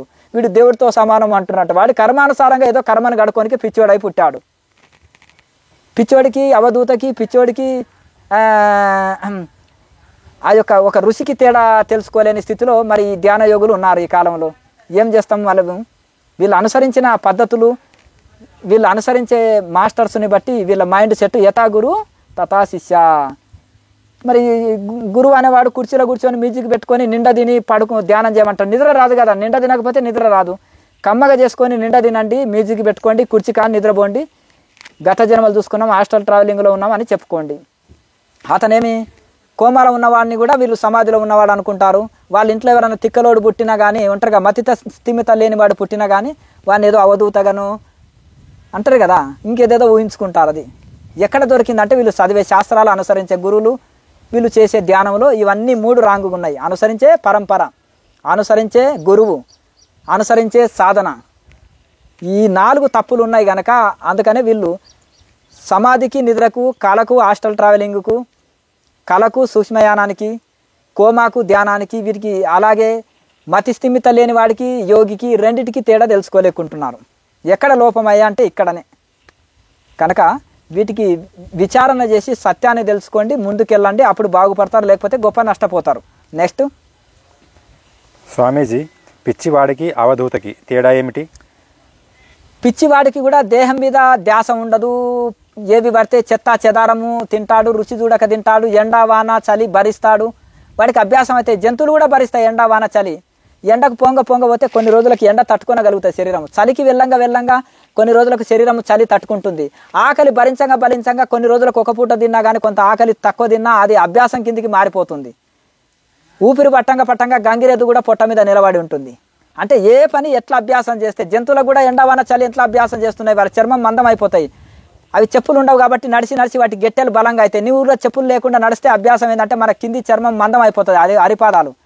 మిగతా వాళ్ళు చెప్పులు వదిలితే ఎండలో నడవలేరు, వాళ్ళు నడవగలుగుతారు. అంటే ఎట్లా అభ్యాసం చేసుకుంటే అట్లా అలవాటు అవుతుంది. నాలుక కూడా ఎట్లా అభ్యాసం చేసుకుంటే అట్లా అలవాటు అవుతుంది. సాధన కూడా ఎట్లా అభ్యాసం చేసుకుంటే అట్లా శరీర స్థితి, మానసిక స్థితి ఆ విధంగా తయారవుతుంది. హిమాలయాల ఋషులు అంతా ఎట్లా భరిస్తారంటే అట్లా వాళ్ళ శరీరం, మానసిక స్థితి తయారు చేసుకున్నారు కష్టపడి. అలాగే సాధనలు కూడా అంత కెపాసిటీ ఉంటాయి, వాళ్ళ సాధనలు కూడా అంత పవర్ఫుల్గా ఉంటాయి. ఇప్పుడు నువ్వు అన్ని కార్లే కానీ ఒకటి 200 స్పీడ్ తోటి కూడా పోతుంది, అంతే కదా. అన్ని బైకులే కానీ ఒకటి 200 స్పీడ్ తోటి కూడా వెళ్ళొచ్చు కదా. అంటే అట్లాగే ఈ సాధనలు అన్ని సాధనలే కానీ ఆ సాధన స్పీడ్గా తీసుకెళ్లేటివి కూడా కొన్ని ఉంటాయి. కనుక దాన్ని అనుసరించిన మార్గాన్ని బట్టి మనకు ఇవన్నీ ఉంటాయి. కనుక వీటికి మనకు తేడా తెలుసుకోండి. వీళ్ళని అన్నిటికీ ఈ తేడా తెలవకనే మనకి ఇంత అపాయంలో ఉంటున్నారు. వీళ్ళకు ధ్యానం అంటే తెలియదు, సమాధి అంటే తెలియదు, శాస్త్రం అంటే తెలియదు, పరంపర అంటే తెలియదు. ఊరికి ఏదో 2 పుస్తకాలు చదివి మనం గురువులు కావాలనే కోరిక ఈ లోపలనే ఉంటుంది. ఏ పరంపరలో అయినా అప్పుడే గురుస్థానం ఇయ్యరు, అప్పుడే గురువుని చేయరు. ఈ లోపల ఈయనకి ఏం చేయాలి, గురువు కావాలని కోరుకుంది. ఏం చేయాలి, 4 సెంటర్లు గమనించాలి. ఏ సెంటర్లో తొందరగా గురువు చేస్తారో, ఏ సెంటర్లో డొనేషన్లు బాగా కలెక్ట్ చేసుకొని ధనవంతుడు కావాలని ఉంటుందో ఆ సెంటర్కి వెళ్ళడమే, దాన్ని ఫాలో కావడమే అయిపోయి ఈ లోపల 2 రోజుల్లో గురూజీ కావచ్చు. దీంట్లో ఇదే అపాయం అన్నమాట. వాడికి గురూజీ కావాలనే కోరిక ఈ విధంగా తీర్చుకుంటాడు. కనుక ఇంకా వాడు అనుసరించిన వాళ్ళంతా పిచ్చోళ్ళు అయిపోతారు. కనుక ఈ వీటికి తేడా తెలుసుకోండి. కనుక ఈ తేడా తెలుసుకుంటేనే మనకు లాభం పొందుతాం, లేకపోతే గొప్ప నష్టం పోతాం. స్వామీజీ, మతి స్థిమితం లేని కొడుకు పుడితే ఓ మాస్టర్ ఇతడు అవధూత అనేను, నిజమా? మరి అతను జనాలంతా వచ్చి దర్శనం చేసుకొని పోండి అంటుంటే, ఇది నేను కూడా ఒక దగ్గర చూసినాను. ఇది కూడా సేమ్ ప్రశ్న అడుగుతున్నారు. నేను అప్పుడు 2014లో బయట క్లాసులు ఇచ్చేటప్పుడు ఒక ఆయన అంటున్నాడు, మా దగ్గర ఒక అవధూతనే పుట్టాడంటే మతి స్థిమిత లేదు, వాడు కర్మానుసారంగా కర్మను గడుకోనికే పుట్టాడు, వాడిని అవధూతనే చేసి పడేశారు. ఏం చేయాలి చెప్పు? దర్శనం చేసుకొని పోండి అని అందరికీ, ధ్యానం ఉన్న వాళ్ళకి అందరికీ చెప్తున్నాడు. అంటే చిన్నపిల్లలు అంటే పరబ్రహ్మ స్వరూపం అందరూ ఒప్పుకుంటారు, మిగతా వాళ్ళు పరబ్రహ్మ స్వరూపం కదా, ప్రతి ఒక్కరిలో ఉండేది పరబ్రహ్మమే. ఇంకా పసిబాలు ఏంటంటే సత్యం పలుకుతారు, అసత్యం పలకదు, ప్రపంచ జ్ఞానం ఉండదు వాళ్ళకు, అసత్యాలు మోసాలు దగాలు తెలియవు. పెరిగితేనే అన్ని మనిషి, పెరిగిన మనిషికి ఎక్కువ తెలివి ఉన్నవాడికి ఇవన్నీ ఉంటాయి. వాళ్ళ అమాయక స్థితిలో పరబ్రహ్మ స్వరూపంలో ఉంటారు. కానీ వాళ్ళని ఏదో అవధూతగా చేసివేయడం అనేది అది శుద్ధ తప్పు. అదేంటంటే వాళ్ళ మానసిక స్థితి డెవలప్ లేదు, మతి స్థిమితం అంటారనమాట. మతి స్థిమితము వాళ్ళకు కలిగి ఉంది అనమాట. మతి స్థిమితం ఉన్న వాళ్ళు అవధూత కారు. అలాగే కోమాలో ఉన్న అదే మన మతి స్థిమితం ఉన్నోళ్ళు అవధూతలు కారు. ఎవరింట్లోనన్నా మతి స్థిమితంలో పుట్టిన వాళ్ళు, మా ఇంట్లో తెలివి తక్కువ వాడు పుట్టాడండి, మతి స్థిమితం ఉన్నవాడు పుట్టాడండి, దీనికి ఏమైనా మెడిసిన్ చెప్పండి, దీనికి ఏమైనా సాధనలు చెప్పండి, ఏమైనా తగ్గిపోయేటట్టు, వాడి మైండ్ మంచిగా మాట్లాడేటట్టు, వాడి పనులు వాడన్నా చేసుకునేటట్టు, మేము చనిపోతే వాడి బతికెట్లా అని తల్లిదండ్రులు బెంగ పెట్టుకొని ఉంటారు. దానికి సంబంధించిన కొన్ని హాస్టల్స్ ఉంటాయి, చదువులు ఉంటాయి, అందులో జాయిన్ చేయండి మీకు ఇబ్బంది కాదని చెప్తుంటాం. కొంతమంది ఈయన ఇంట్లో వాళ్ళని ఇబ్బంది పెడుతుంటారు, చాలా అవస్థ పెడుతుంటారు చెప్పింది వినకుండా. అట్లా ఇవన్నీ వీటికి తేడా తెలుసుకోండి, బాగుపడతారు. ఇక్కడ లోపం ఎందుకు వచ్చిందంటే మనం అనుసరించే గురువులు, గురువులను బట్టి మనము మాస్టర్స్ని బట్టి మనం చదివే శాస్త్రాలని బట్టి తప్పుడు గురువులను అనుసరించి తప్పుడు శాస్త్రాలని చదివి తప్పుగా అవగాహన చేసుకుంటాం. ఒక ఉపనిషత్తులను అధ్యయనం చేసి ఋషి పరంపరలో ఉండి రైట్ మార్గాన్ని తెలుసుకుంటే ఇటువంటివి తప్పులు దొరలవండి. నెక్స్ట్, స్వామీజీ తన కుమారుడు భోగి అయితే పూర్వజన్మ రమణ మహర్షి ఎంజాయ్కి నా కడుపున పుట్టాడు అనెను, నిజమా? వీళ్ళు జబర్దస్త్ ప్రోగ్రామ్కు చాలా పనికొస్తారు. మేము చూడము టీవీ చిన్నప్పటి సంది నేను టీవీ ఉండదు, మా ఇంట్లో లేకున్నది, పుట్టిన ఇంట్లో లేకున్నది, బయట లేకున్నది, నేను ఎక్కడ వెళ్ళినా టీవీ చూడలే చెప్తుంటారనమాట. అంటే బాగా కామెడీ ఉంటుందంట ప్రోగ్రామ్. అయితే అట్లా కొత్తగా యాక్టర్లు లేని వాళ్ళకి వీళ్ళు బాగా పనికొస్తారు. ఇప్పుడు ఏదో పిల్లవాడు పుట్టాడు, ఈయన మాస్టర్ అనేటోడు అంటారు వీళ్ళు. అందుకనే మేము రచ్చ గెలిచి ఇంట గెలుస్తామంటారు. అంటే ఇంట వీళ్ళ మాటలు ఎవడిన్నాడు, ఎందుకంటే వీళ్ళ ఆచరణ ఉండదు. వీళ్ళు సమస్య వచ్చినప్పుడే ధ్యానం చేస్తారు, లేకపోతే ఆచరణ ఉండదు, నాలుక రుచి వదలదు, భోగులాగా జీవిస్తారు. కనుక ఇంట్లో ఎవడు వీళ్ళ మాట విన్నాడు అనమాట. బాధ్యతయుతంగా జీవించారు కాబట్టి ఇంట్లో ఎవడు మాట విన్నాడు. కనుక వీళ్ళు ఏమంటారంటే మేము ఇంట గెలవము, రచ్చ గెలిచి ఇంట గెలుస్తాము, రివర్స్ గేర్ అంటారు. కనుక ఒకటి ఏంటంటే, సరే ఇప్పుడు నువ్వు ధ్యానం మాస్టర్ అనుకో, నువ్వు బతికేదే నీ జీవితం అంతా డొనేషన్ల మీద, మంది ఇచ్చిన డబ్బులతోటి నువ్వు కారు తీసుకుంటావు, పిల్లల ఫీజులు కట్టుకుంటావు, ఇల్లు కట్టుకుంటావు, ధ్యాన కేంద్రాలు కట్టుకుంటావు, ప్రచారానికి, పాంప్లెట్కి, ప్రచారాలకు, వెహికల్స్కు, ఇవన్నీ మంది ఇచ్చిన డబ్బులతో బ్రతుకుతున్నావు. మరి పిల్లలనైనా క్రమశిక్షణ పెట్టుకునే తెలివి ఉండాలి కదా. మళ్ళీ పిల్లలు భోగి అయి రోజు 200, 300 ప్యాకెట్ మనీ 500 అడుగుతాడు అనుకో, వాడికి డొనేషన్ల డబ్బులు 500 ప్యాకెట్ మనీ ఇస్తుంది. ఎందుకు? మోహం, నా పిల్లలని. ఇప్పుడు గుడ్డివాడు ధృతరాష్ట్రుడు మోహంతో పిల్లల్ని జడగొట్టాడు. పిల్లలు ఏ తప్పులు చేసినా క్షమించలే కదా. ఏ తప్పులు చేస్తున్నా వాళ్ళకు బుద్ధులు చెప్పనందుకు వాళ్ళు చెడిపోయారు. అదే కౌరవులని తల్లి క్రమశిక్షణతో పెంచింది, వాళ్ళు బాగుపడ్డారు. ఇదే మన ఇప్పుడు ప్యాకెట్ మనీతోటి వాడు హోటల్లో తినడము, లగ్జరీ జీవితం గడపడము, వాడు ఎక్కడెక్కడో ఇది చేస్తాడు. ఇంటికాడ తిండి తినడు, ఇంటికాడ ఉండడు, చెప్పినట్టు వినడు, ఒక భోగిలాగా జీవిస్తున్నాడు ఒక మాస్టర్ కుమారుడు అనుకో. మళ్ళీ ఆయన కుమారుడిని కవర్ చేసుకోవడానికి ఏం చెప్తున్నాడు, ఏంటి మాస్టర్ గారు మీ పిల్లవాడికి క్రమశిక్షణ పెట్టలేదు, ఒక భోగిలాగా జీవిస్తున్నారు, మీరేమో మాస్టర్ అని ఇంత పేరు తెచ్చుకున్నారు అంటే, నా కుమారుడు రమణ మహర్షి పూర్వజన్మలో ఎంజాయ్ చేయలేదు, మంచి బట్టలు కట్టుకోలే, కౌపీనమే కట్టుకున్నాడు, మంచి తిండి తినలే, ఎంజాయ్ చేయలే. కనుక ఎంజాయ్ చేయడానికే నా కడుపులో పుట్టాడు ఇప్పుడు, అందుకనే వాడు మంచిగా ప్యాకెట్ మనీ కావాల్సినంత ఇస్తున్నాడు. ఈ మూర్ఖులు, ఈ అజ్ఞానులు ఏం చేస్తారంటే, భార్యని ఒక అవతారం చెప్తాడు, తను ఒక అవతారం, పిల్లవాడు ఒక అవతారం, ఇంట్లో ఉండే పిల్లల్ని కూడా ఒక అవతారంగా క్రియేటివ్ చేస్తారు. ఇప్పుడు కలికి ఏం చేసిండు, కొడుకు చిన్న కలికి, అమ్మ భవాన్ తన భార్య, ఈయననేమో పెద్ద కలికి. భలే ఉంది కదా. ఇంకొక ఆయన ఉన్నాడు గుండు కొట్టుకొని కింటల్నర శరీరంతో, టీవీ కూడా ఉంది ఒకటి పెద్దది. 2 బిడ్డలు ఉంటే అవతార పురుషులే. ఆయన ఏనుగు శరీరము, బిడ్డలేమో గున్న ఏనుగు. గున్న ఏనుగు అంటే అర్థమైంది కదా, ఏనుగు గున్న ఏనుగు. వాళ్ళ శరీరాలు, వాళ్ళ మానసిక స్థితి ఇట్లా ఉంటాయి. టార్గెట్ ఏంటి, డబ్బు. ఈయన బీపీ షుగర్లేమో హై లెవెల్లో ఉంటాయి, అందరికీ శక్తిపాతాలు ఇస్తాడు లక్షల్లో ఫీజులతోటి. నీ బీపీ షుగర్ తొలగించుకో శక్తిపాతం చేసుకొని. అర్థమైంది కదా. నా ఆకలికి మాత్రం ఔషధం, ఇంత అన్నం పెట్టండి, మీ ఆకలి లేని మూలిక ఇస్తానని తిరిగాడంట ఒక ఆయన. ఇల్లు తిరిగాడంట. ఏమండి సాధువు గారు, మీ ఆకలికి ఆ మూలిక తినే రోగం పోగొట్టుకోవచ్చు కదా, ఆకలి పోగొట్టుకోవచ్చు కదా, మరి ఇల్లు ఎందుకు తిరుగుతున్నావు? ఆ మూలికలో అంత శక్తి ఉంటే ఆ మూలిక తిని ఆకలి పోగొట్టుకోవచ్చు కదా, మా ఇంటికి వచ్చి అన్నం పెట్టండి, మీ ఆకలి ఓనికి మూలిక ఇస్తాను, నా ఆకలికి మాత్రం ఇంత అన్నం పెట్టండి అని ఇల్లు ఎందుకు తిరుగుతున్నారని అడిగే తెలివి లేదు ఎవరికి. ఆహా ఇదేం చిత్రం అండి, ఆకలి లేని మూలికనా, అది ఇవ్వండి, మాకు ఇవ్వండి స్వామి గారు, మీకు మాత్రం అన్నం పెడతాం అన్నారంట. ఇంత గొర్రె జనాలు ఉన్నారు. వీడు భార్య పిల్లలు పక్కనే ఉంటారు, కట్టుకునేది కాషాయం, 100 ఎకరాలు కబ్జాలు, బ్రహ్మాండంగా ఇక వాళ్ళ వైభోగము, బంగారు సింహాసనాలు, అఖ్తర్ పన్నీరుతో అభిషేకాలు, ఏమి రాజభోగం అండి. ఇట్లా ఉంటుంది. ఇంకా ఈ మాస్టర్స్ సీటర్స్ అనేటోళ్ళేమో ఇంకా వీళ్ళది ఇట్లుంటుంది. వాళ్ళ ఇంట్లో వాళ్ళ కొడుకు భోగి అయినా కానీ వాడు రమణ మహర్షి ఎంజాయ్ చేయనందుకు నా కడుపులో పుట్టి ఎంజాయ్ చేస్తున్నాడని ఒక పవిత్రమైన రమణ మహర్షిని ఒక భోగిగా చిత్రీకరించి చెప్తారా? ఎంత మూర్ఖులు చూడండి వీళ్ళు. ఒక రమణ మహర్షి మళ్ళీ జన్మ తీసుకుంటే ఎట్లుంటుంది, ఇంకా గొప్ప త్యాగిలాగా ఉంటుంది, ఇంకా దిగంబరంగా అవధూతలాగా నిరాహారి యోగిలాగానే ఉండొచ్చు. ఇంకా ఆయన జీవన్ముక్తుడు. ఒకవేళ జన్మనే తీసుకుంటే అప్పుడన్నా కౌపీనం కట్టుకున్నాడు, ఇప్పుడేముంటుంది సుఖయోగిలాగా. సుఖయోగిలాగా అంటే ఇక మౌనం, పూర్తి మౌనము, నిరాహార స్థితి. నిరాహార స్థితి ఇంకా ఒంటి మీద బట్టలే ఉండవు, పుట్టినప్పుడు ఎట్లుంటాడో అట్లే. మళ్ళీ జన్మ తీసుకోవాలనుకుంటే ఒక ఋషి అట్లా ఉంటుంది, కానీ మళ్ళీ ఒక భోగిలాగా తీసుకుంటాడా? ఎనేటోడు ఉంటే చెవులో పూలు పెట్టడానికి ఎవరైనా ఉన్నారు. ఇటువంటి వాళ్ళ ఫాలోవర్స్ని పిచ్చి వాళ్ళని చేయనికే, వాళ్ళని ఇది చేయనికే, నమ్మే వాళ్ళని గొంతు కోయడానికి ఇటువంటి చీటర్స్ చాలా చాలా మంది ఉన్నారండి. నేను ఒకరి మీద ఉట్టిగా నేను బురద చల్లను, ఉట్టిగా అనను. 2014లో ఒక 8 నెలలు నేను మన తెలుగు రాష్ట్రాల్లో క్లాసులు చేసినాను. ఎందుకంటే నేను క్రియాయోగం అంటే పెద్ద ఎత్తున ఫీజులు ఉంటాయి, 1 సంవత్సరం ఎగ్జామ్స్ రాస్తేనే దీక్షలు ఇస్తారు అని ఎక్కడ చెప్తారో తెలియదు, హిందీ ఇంగ్లీష్లో చెప్తారు, మాకు అర్థం కాదు, తక్కువ చదివిన వాళ్ళం ఉన్నాము అని బాధపడుతుంటే క్రియాయోగ ధ్యానంతో ఆరోగ్యం ఆత్మజ్ఞానం అనే పుస్తకం రాసి తెలుగు రాష్ట్రాల్లో ఉచితంగా తిరిగి 8 నెలలు క్లాసులు చెప్పినాం. పరిచయం చేసి వచ్చినాను అంతే. తర్వాత బావి దాహం వేస్తే బావి దగ్గరికి మనం వెళ్ళాలి, బావి మన దగ్గరికి రాదు. ఆసక్తి ఉన్న వాళ్ళు వాళ్ళే పరిగెత్తుకొని వచ్చి నేర్చుకొని పోతారు. మేము ఊర్ల పోటీ తిరగం అనేది ఒకటి సంకల్పం తీసుకొని ఉండడం వలన వాళ్ళే వచ్చి ఇక్కడ క్లాసులు చేస్తున్నారు. అప్పుడు ఇవన్నీ నాకు కూడా కొన్ని అవగాహన వచ్చింది. ఇప్పుడు మీరు అడిగేటివి కూడా కొన్ని అవగాహన వచ్చింది. ఇక్కడికి వచ్చేటోళ్ళు మేధావులు అనమాట. అన్ని పుస్తకాలు చదివి అన్ని సెంటర్స్ పోయిన వాళ్ళు వస్తుంటారు. కొంతమంది ఫ్రెష్గా కూడా వస్తుంటారు, ఆధ్యాత్మికం జిజ్ఞాసులు, ధ్యానాన్ని తెలుసుకోవాలని.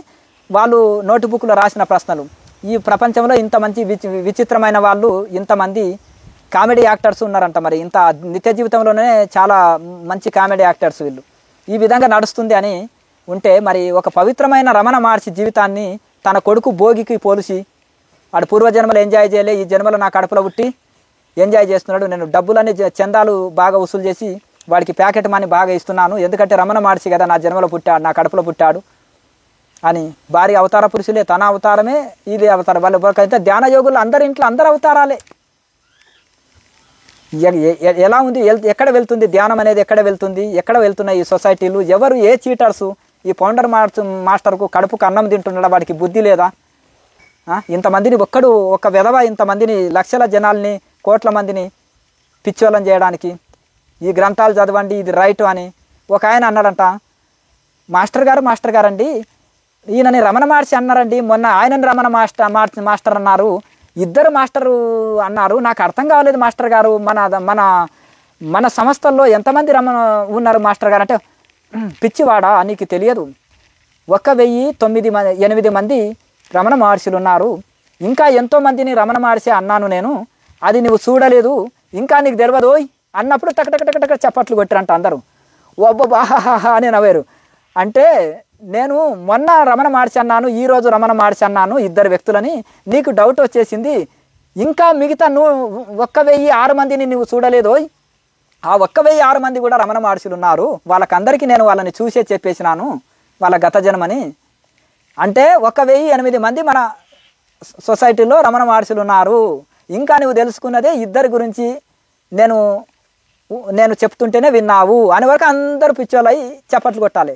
ఈయన రమణ మహర్షి అన్నట్టు ఆయనకు ఉప్పు కారం లేనిది దిగదు, మంచి లగ్జరీ బట్టలు లేనిది నడవదు, లగ్జరీ కారు లేనిది నడవదు. అబ్బో అంటే ఈయన భోగి రమణ మహర్షి అన్నమాట. అర్థమైంది కదా? అట్లా ఈ విధంగా పవిత్రమైన ఆ ఋషుల పేర్లు తీసుకుంటూ ఈయన ఎందుకు మరి వాళ్ళని అట్లా పొగుడుతున్నాడు అంటే, డొనేషన్లు కావాలి. బాగా కోటీశ్వరుడిని పొగిడితే ఏముంటుంది, ఫండ్స్ బాగా వస్తాయి. ఒకరిని పొగిడి పని చేయించుకోవచ్చు చాణక్య నీతి ప్రకారం. ఒకరిని బాగా పొగుడుతున్నామంటే వాడి అవసరం మనకు బాగా ఉంది, కాకబట్టు అంటారు కదా, బాగా దువ్వు చేయించుకోవాలంటారు కదా. అట్లా ఈ విధంగా అందరినీ ఈ ఋషుల పేర్లు చెప్పి బిరుదులు చెప్పి మీరు ఎన్ని భోగాలు అనుభవించండి, బట్ కొంచెము సంస్థకు సేవ చేస్తే చాలు అనే సిద్ధాంతంతో సంస్థలు రన్ చేస్తుంటారు.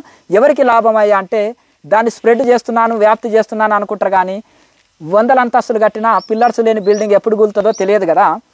స్ప్రెడ్ అయినట్టుగా అనిపిస్తుంది, కానీ ఏది బలంగా సాధన కరెక్ట్ పర్ఫెక్ట్ ఎవరు తయారు కాకుండా ఉంటారు. దానివల్ల లాభం లేదు. అది కాలనకుండా నీళ్ళలో పెడితే కరిగిపోతుంది. కనుక కాలిన కుండలాగా ఉండాలి.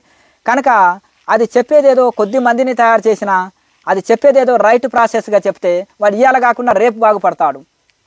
ఆ పొగిడి చెడగొట్టడమే తప్ప వాళ్ళకి ఎవరికి ఒరిగిందేముంది? ఆయన ఫౌండర్కి ఏం లాభము, ఆ ఫాలోవర్స్కి ఏం లాభం? ఎవరికి లాభం లేదు దాంతో. కనుక ఈ ఒకటి ఏంటిదంటే పేరు ప్రఖ్యాతల కోసము కనకం కాంత కీర్తిలో లోకం కొట్టుకొని పోతుంది. ఈయనకి పేరు ప్రత్యేకతలు కావాలి, పేరు ప్రతిష్టలు కావాలి, డబ్బు కావాలి, భోగాలు, ఎంజాయ్ లఫ్ కావాలి ఫౌండర్ మాస్టర్కి. ఈ 3 చక్కగా వస్తాయి. ఇట్లా అబద్ధాల జీవితాలతోటి, అబద్ధ సంస్థలతోటి, అబద్ధ ప్రచారాలతోటి పుష్కలంగా వస్తాయి. కోట్ల రూపాయల వెహికల్స్ ఇస్తారు, మంచిగా ఒక ఫ్లైట్ కూడా కొనిస్తారు, పని పడితే హెలికాప్టర్ కూడా కొనిస్తారు, మంచిగా కాళ్ళు తెట్టోళ్ళు ఉంటారు, లగ్జరీ భోజనాలు, లగ్జరీ టూర్లు, హాయిగా ఎంజాయ్ లైఫ్, పేరు ప్రతిష్టలు, ధనము అన్నిటికీ అన్నీ వస్తాయి కదా. 2 అబద్ధాలు ఆడితే అయిపోయాయి కదా, దానికి ఏముంది? చక్రాలు ఓపెన్ అయినాయి, గత జన్మలు చూసుకున్నాను, మీరు అందరినీ స్వర్గంలో ఉంచుతాను తీసుకొని పోయి, మీరు సేవ చేయండి మోక్షం ఇస్తాను, ఈ చిన్న అబద్ధం ఆడితే అయిపోయాయి. ఇప్పుడు చేసేది అంతే కదా, తనే అవతార పురుషులు, తన ఫ్యామిలీ అంతా అవతార పురుషులు అని ఎంతమంది లేరు? ఇప్పుడు గృహస్థులే, నార్మల్ గృహస్థులే, భార్య పిల్లల్ని పక్కన పెట్టుకొని చాలా ఉన్నారు. ఎన్ని సొసైటీలో ఉన్నాయి, పెద్ద పెద్ద వాళ్ళ ఒక సంస్థని కాదు 190 సంస్థలు ఉన్నాయి ఇటువంటివి. సన్యాసం తీసుకోనక్కర్లేదు, బ్రహ్మచర్యం పాటించనక్కర్లేదు, తపస్సులు చేయనక్కర్లేదు, శాస్త్రాలు చదవనక్కర్లేదు, పరంపరనక్కర్లేదు, హిమాలయాలు వెళ్ళనక్కర్లేదు. చక్కగా ఇంటికాడ వాడి డ్యూటీ వాడు చేసుకుంటూనే నేను అవతారము, నా ఒళ్ళోకి దేవుడు వచ్చాడు, లేకపోతే నేనే దేవుడు, నా ఫ్యామిలీ అంతా ఇంకా 4 రోజులైనాక నేను దేవుడు అంటాడు, 4 రోజులైనాక నా ఫ్యామిలీ అంతా దేవుడు అంటారు. ఒక అవతార పురుషుడిగా వెలుగొత్తుతాడు. ఈ లోపల 1000 ఎకరాల భూములు, హెలికాప్టర్లు, మెయింటెనెన్స్, ఓహో ఇక రాజవైభోగం. దీనికి ఏమి అవసరం లేదండి, సన్యసించనక్కర్లేదు, వేదాంతం చదవనక్కర్లేదు, ఏమి త్యాగం చేయనక్కర్లేదు, ఏమి చేయనక్కర్లేదు, చిన్న అబోధమే. అందుకని వీరిని చీటర్స్ అంటున్నాం. కనుక ఇంకా కొంతమంది చాలామంది పేక అవతార పురుషులు ఎంతమంది ఉన్నారు. కనుక ఈ విధంగా మీరు విచారణ చేసి తెలివివంతులుగా మారండి. మన తెలుగు రాష్ట్రాల్లో ఈ దరిద్రం చాలా ఉంది, కొద్దిగా బాగుపడండి. నెక్స్ట్, స్వామీజీ, ఓ ఫ్యామిలీ రోజు నిద్రపోతూ అవతార పురుషులుగా చెప్పుకుంటారు, నిజమా? ఉన్నారు, చాలామంది ఉన్నారండి. మీరు చెప్పేది సత్యమే, నేను ఆమోదిస్తున్నాను. ఎందుకంటే ఒక ఫ్యామిలీ ఏంది, 100 ఫ్యామిలీలు ఉన్నాయి. రోజు ఒక అరగంట సేపు కూర్చొని నిద్రపోయి సమాధిలో ఉన్నామంటారు. ఇక లేదంటే ఇంకా మంచి హాయిగా ఇంట్లో అందరూ టోటల్గా ఒక్కొక్కరు ఒక అవతారం అనమాట. ఇంకా ఒక అవతారం ఇంకా హాయిగా ఇక ఇది డొనేషన్ల జీవితంతో లగ్జరీ జీవితాలు గడుపుతుంటారు. ఇక హాయిగా పోయేది అరగంట సేపు మ్యూజిక్ పెట్టుకొని నిద్రపోతారు. ఇంట్లో మొత్తం అవతార పురుషులు అని చెప్పుకుంటారు, ఇంకా ఋషులుగా ప్రకటించుకుంటారు. ఇక మేమేం దేవుళ్ళు అంటారు. ఇక అది ఫాలోవర్స్ అంతా పిచ్చోళ్ళని చేస్తుంటారు. మా సంస్థలో 2 రోజులకే చక్రాలు ఓపెన్ అవుతాయి, గత జన్మలు చూసుకుంటాము, ఋషులుగా మారిపోతాం, మేమే ఋషులం అయినాము. ఓహో మీరు ఫాలోవర్స్గానే ఉంటారా, మీరు శిష్యులుగానే ఉంటారా, గురువులు అవుతారా, రండి మా దాంట్లో ఎంబడే గురువులు అయిపోవచ్చు అని చేస్తుంటారు. అది చాలా విచిత్రమైన మనుషులు అండి. ఇది ఎవరికి లాభం? గురువుకు లాభం లేదు, శిష్యుడికి లాభం లేదు, ఎవరికి ఒరిగేది లేదు, గొప్ప నష్టమే. ఋషులను ఫాలో కాండి, శాస్త్రాలని ఫాలో కాండి, రైట్ మెడిటేషన్ చేయండి, రైట్ లాభం పొందండి. నెక్స్ట్, స్వామీజీ, నిద్రపోతూ మేమే దేవుళ్ళమంటారు, నిజమా? ఇంకా అదే దేవుళ్ళమంటారు, ఋషులమంటారు, మేమే శాస్త్రాలు రాసినామంటావు. గత జన్మలో ఆయన రామాయణం రాశాడు, ఈయన భారతం రాశాడు, వేదవ్యాసుడిగా. ఈయన వేదవ్యాసుడు భారతం ఈయననే రాశాడు, 4 వేదాలు వేదవ్యాసుడు ఈయననే రాశాడు. ఈయన శంకరాచార్యులు శాస్త్రాలన్నీ రాశాడు. ఇట్లా వాళ్ళకు ఒక్కొక్కరికి ఒకరు బిరుదు ఇస్తుంటారండి. ఈయన మైత్రేయ బుద్ధ, గత జన్మలో బుద్ధుడు. ఈయన ఎంతమంది ఉన్నారు బుద్ధుడు అంటే, మన దాంట్లో 1000 మంది ఉన్నారు బుద్ధుళ్ళు. ఈయన ఒక్కటి పేరే చూపెట్టినాను. ఇంకా 90 మీకు తెలియని వాళ్ళు 999 ఉన్నారు. ఇంకా ఆ బుద్ధులు చాలామంది ఉన్నారు. We are all Buddhas. ఎందుకంటే ఆ బుద్ధుడి కంటే ఈ బుద్ధులే గిరేటు.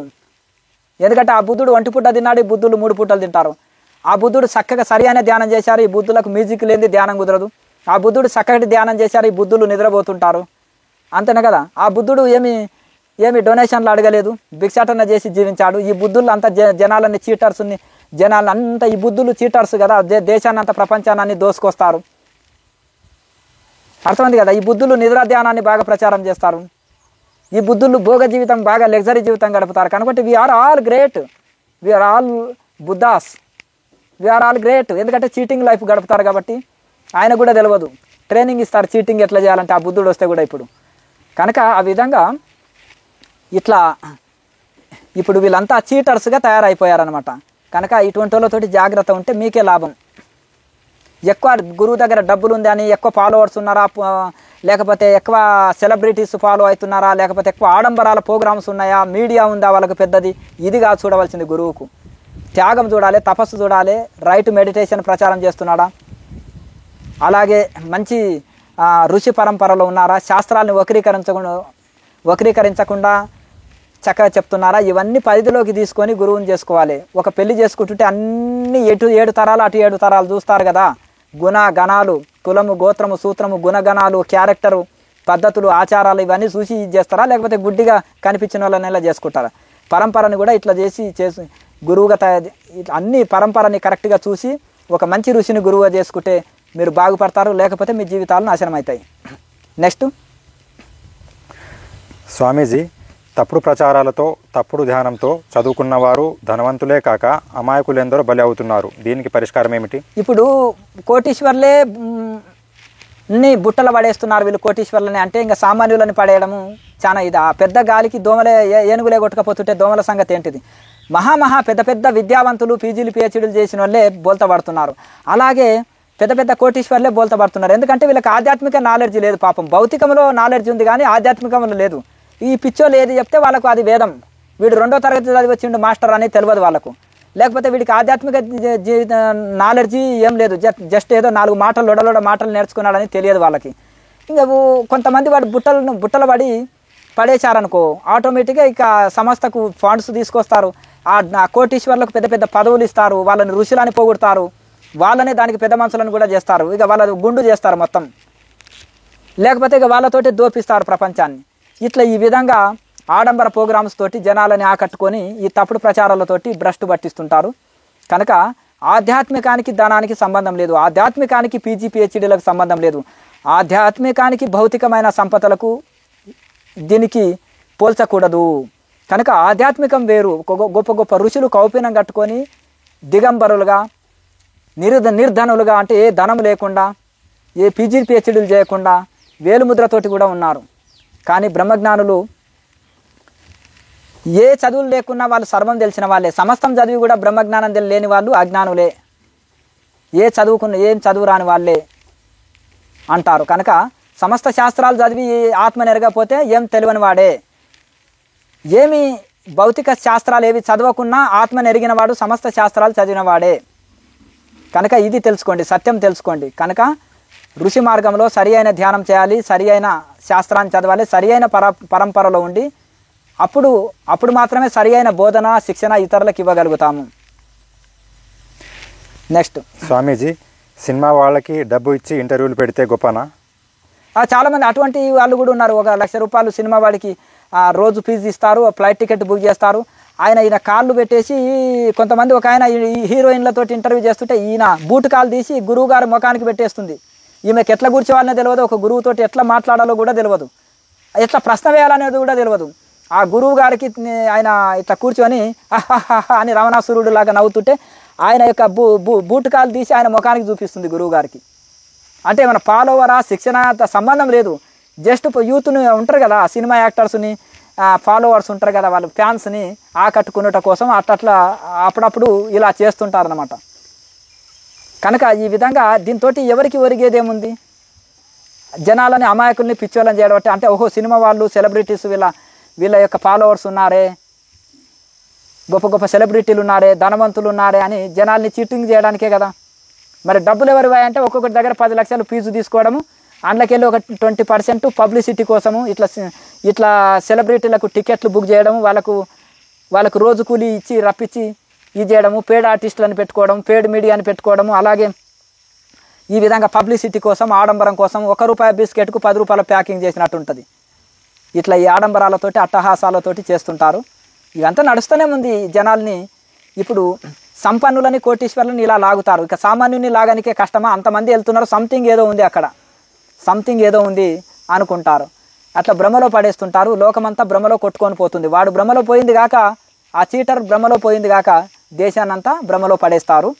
అందుకని ఒక చెడ్డ వ్యక్తి, తెలివైన చెడ్డవానితోటి సమాజానికి ఎంతో మేలు, నష్టం జరుగుతుంది, గొప్ప నష్టం జరుగుతుంది. కానీ ఒక తెలివైన మేధావితోటి, సత్యవంతునితోటి అంతే మేలు జరుగుతుంది సమాజానికి. ఒక వివేకానంద స్వామి, దయానంద సరస్వతి, రామకృష్ణ పరమహంస, రమణ మహర్షి, ఈ మహానుభావులు వీళ్ళ ఆధ్యాత్మిక మేధావులు.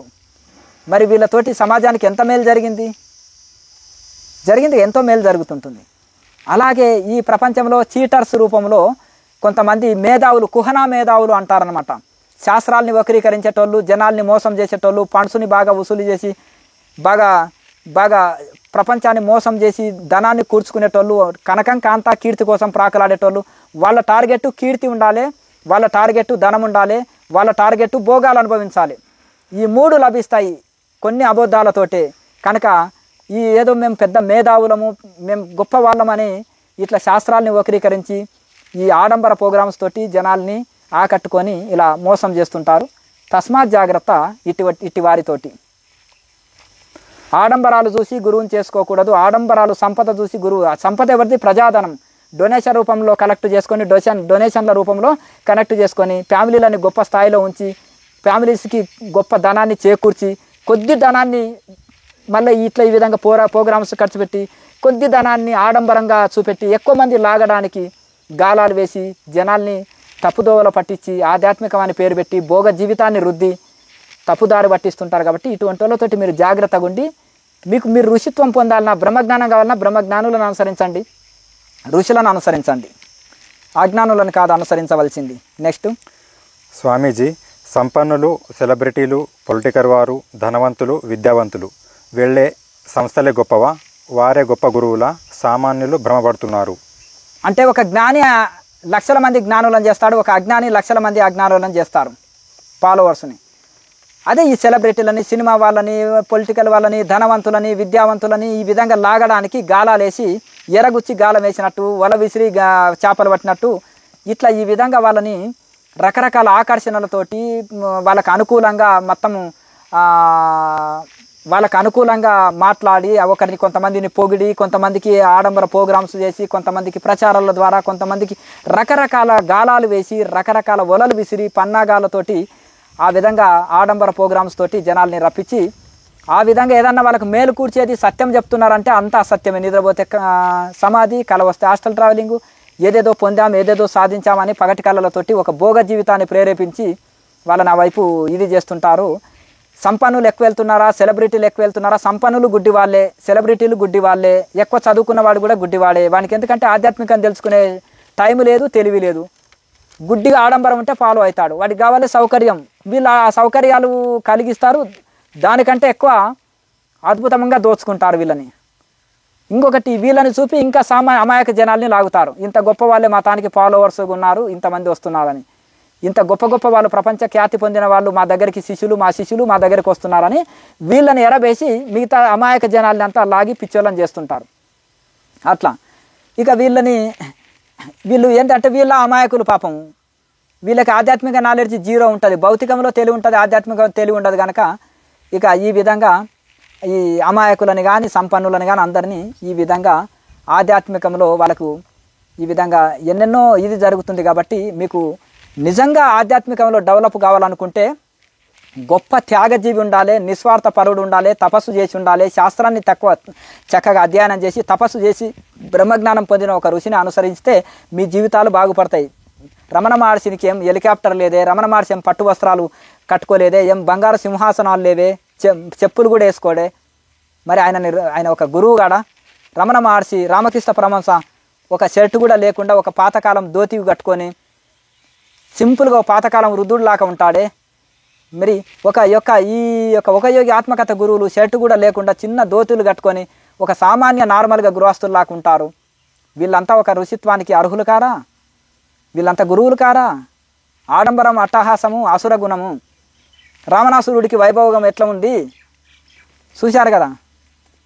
మరి అట్లా ఈ రావణాసుర్య న్యాయము వైభోగాలు చూసే మీరు మోసపోతారా చెప్పండి?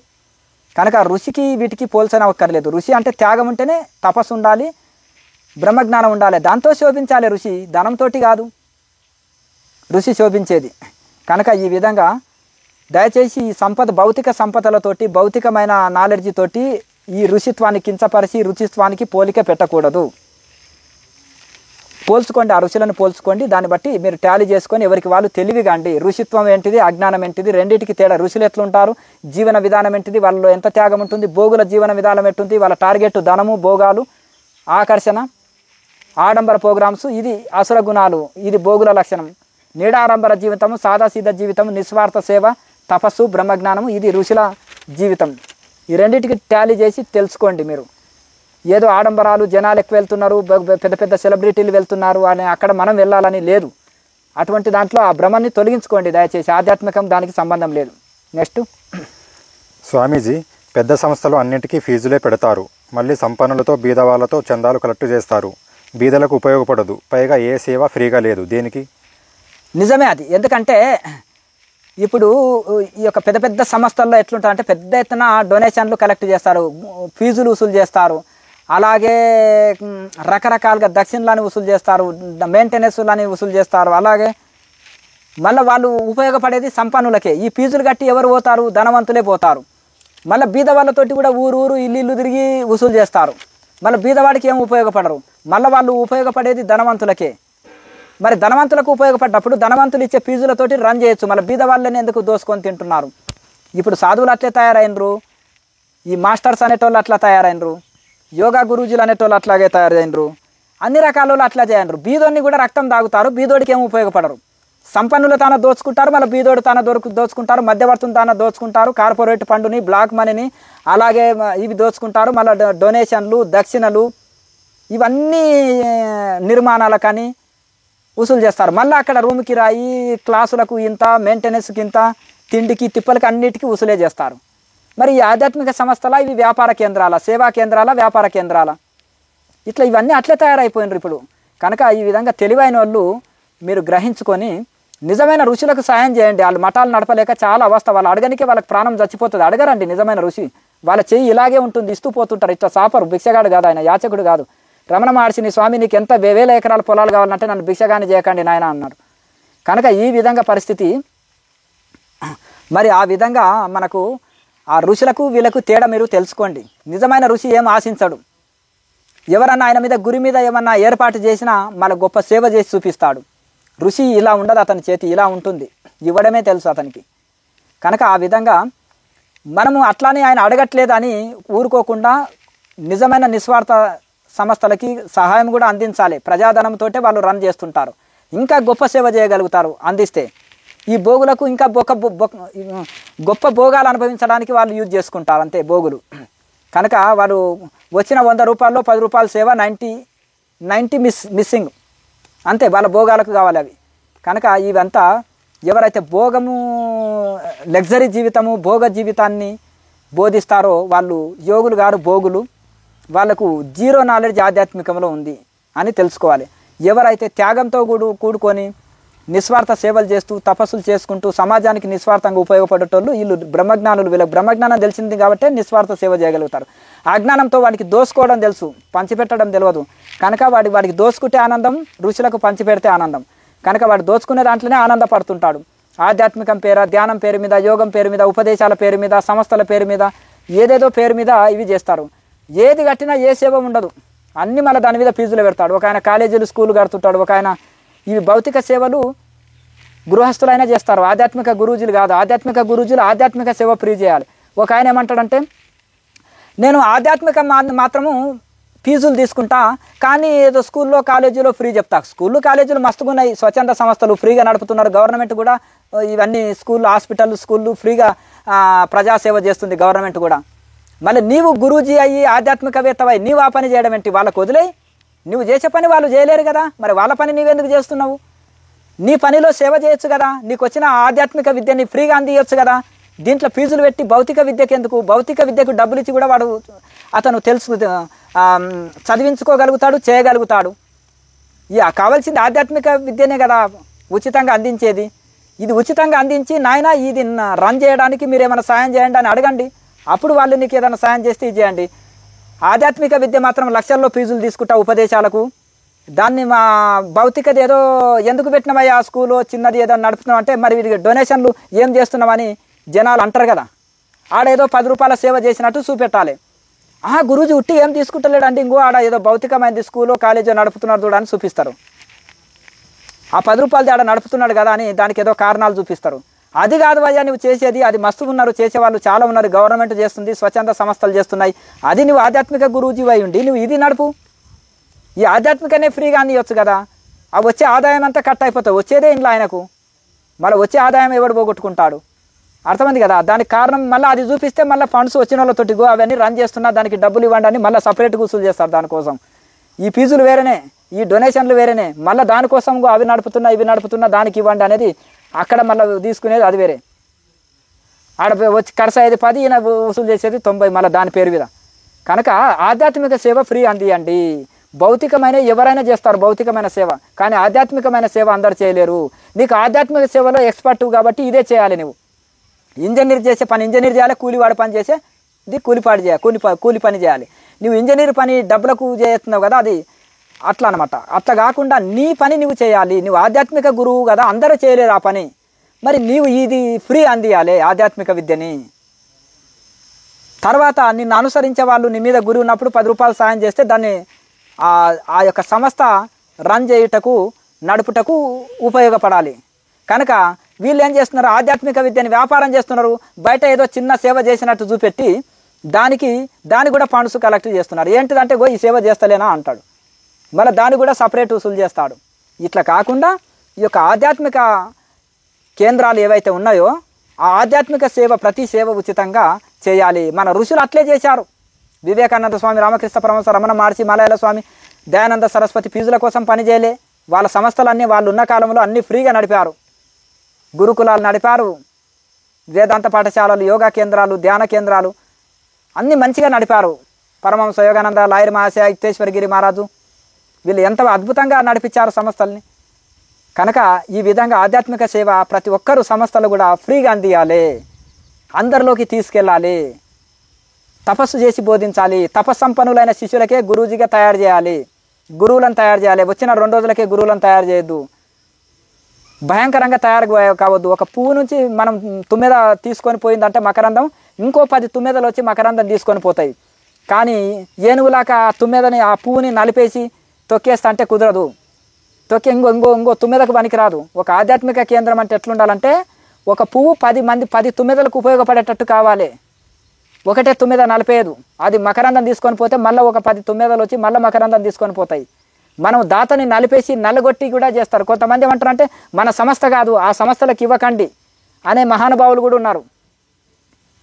కొంతమంది మన సంస్థ ఇది, ఇంట్లో కూడా మతాలు తెగలుగా వచ్చేసినాయి, ఆ వేరే సంస్థలకు ఇవ్వకూడదు, దీనికే చేయాలనేది కొన్ని రకాలుగా కూడా ఉంటాయి. కనుక ఎవరు నిస్వార్థంగా సేవ చేస్తున్నారో ప్రపంచానికి వాళ్ళంతా డొనేషన్లు తీసుకోనికి అర్హులే. ఎవరైతే ఫీజుల కోసం పని చేస్తున్నారో వాళ్ళు డొనేషన్లు తీసుకోనికి అర్హులు కాదు. ఈ రెండే సింపుల్. స్వచ్ఛంద సంస్థలు అంటే నిస్వార్థంగా పనిచేసేటివి, ఫీజులు లేకుండా పనిచేసేటివి. వాళ్ళు డొనేషన్లు తీసుకునే హక్కు ఉంటుంది. కానీ దక్షిణలు, ఫీజులు ఇవన్నీ రకరకాలుగా తీసుకునేటోళ్ళు, వాళ్ళు ఫండ్స్ తీసుకునే హక్కు వాళ్ళకు ఉండదు. వీళ్ళు తీసుకునే ఆ దక్షిణలతోటి, ఆ యొక్క ఫీజులతోటి ఆ సంస్థ రన్ చేయాలి. ఏంటంటే ఇది వ్యాపార కేంద్రం అంటారు, స్వచ్ఛంద సంస్థ అన్నారు. ఫీజుల కోసం పనిచేసేటివి స్వచ్ఛంద సంస్థ అంటే నిస్వార్థ సేవ చేసేటివి. వాళ్ళు ఎవరన్నా గురితోటి 10 రూపాయలు సాయం చేస్తే దాంతోటే రన్ చేసేటివి, అది స్వచ్ఛంద సంస్థలు అంటారు. కనుక ఈ విధంగా ఇప్పుడు తేడా తెలుస్తలేదు, వ్యాపార సంస్థ ఏదో స్వచ్ఛంద సంస్థ ఏదో. కనుక ఈ విధంగా మీరు అన్ని స్వచ్ఛంద సంస్థలు కూడా ఆధ్యాత్మికంగా చేసేటిదేమో, కొన్ని స్వచ్ఛంద సంస్థలు సమాజ సేవ చేసేటివి, అవి చేయని మంచిది. కానీ ఆధ్యాత్మిక సంస్థలు ఏవి అయినావో ₹1 ఫీజు లేకుండా ఇవి ఆధ్యాత్మికము ప్రతి ఒక్కరికి అందియాలి. అందించినప్పుడు అప్పుడు ప్రపంచం మనల్ని గుర్తింపు పొంది ఏదైనా సాయం చేస్తే దాంతో సంస్థ నడిపేటట్టు తయారు చేయాలి. ఇది ఋషుల ఆశయము, ఋషులు నెలకొల్పింది. కనుక ఈ విధంగా పోయి ప్రతి ఒక్కరు కూడా కర్మ చేత జన్మ వచ్చింది, మళ్ళీ కర్మని మూట కట్టుకోనిక కాదు. అబద్ధాలు పలికి అసత్య ప్రచారాలు చేసి ఆ కర్మని కడుక్కోనిక మళ్ళీ జన్మ తెచ్చుకున్నాము. కనుక నిస్వార్థ సేవ చేసి ఆధ్యాత్మిక సేవల్ని ఫ్రీగా చేసి, ఎందుకంటే శాస్త్రాలు చదివిన వాళ్ళు చాలామంది ఉన్నారు.